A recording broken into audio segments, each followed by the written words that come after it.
When most people get into business, there's a couple things they don't usually think about. One of those things is how to be a great boss and a leader. And I think a lot of the times, especially in the online space, we start off being our only employee, so we never really have to cross that bridge. And I had to cross that bridge as our company started to grow. And what I wanted to do when I first started the company was be a really good boss, but my perception of what a good boss was totally out of whack. I wanted to make sure that everyone was happy. And I started to realize that I would bend to everyone else. Oh, you were late for 5 minutes, don't worry about it, that's cool. You said you're gonna be here at this time and you weren't, that's totally fine. And there wasn't really a standard because I was letting the employees run me versus me running the company.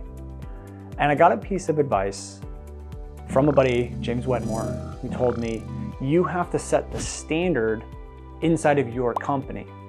And your employees will either bend and mold to that standard, or they will leave because they either quit or they get fired because they're not meeting that standard. And what I started to realize as we started to shift, and how I started to shift inside of the company to become more of the leader, and actually, to be honest, to create the company that I wanted to create, I started to realize that bending to what everyone wants all the time isn't always the best thing for them.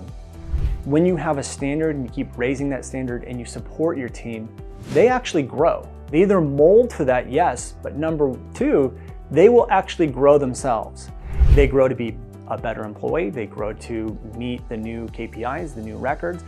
There's a lot of personal development that happens when you set that standard. And so a leader is the person who walks forward, marches forward, sets the standards, and people either raise up to meet that standard or they don't. And the last piece of something that I had to switch in order to be a great boss is to make sure that when you find good people, that you treat them well. I don't understand why there's a lot of people out there that own companies that try to take from their employees. And my perspective on it is, if you find good people, treat them well and make it hard for them to leave while keeping your company safe financially. But I want to build my business, yes, to make more impact, but I want my employees to have better lives as a result of working here.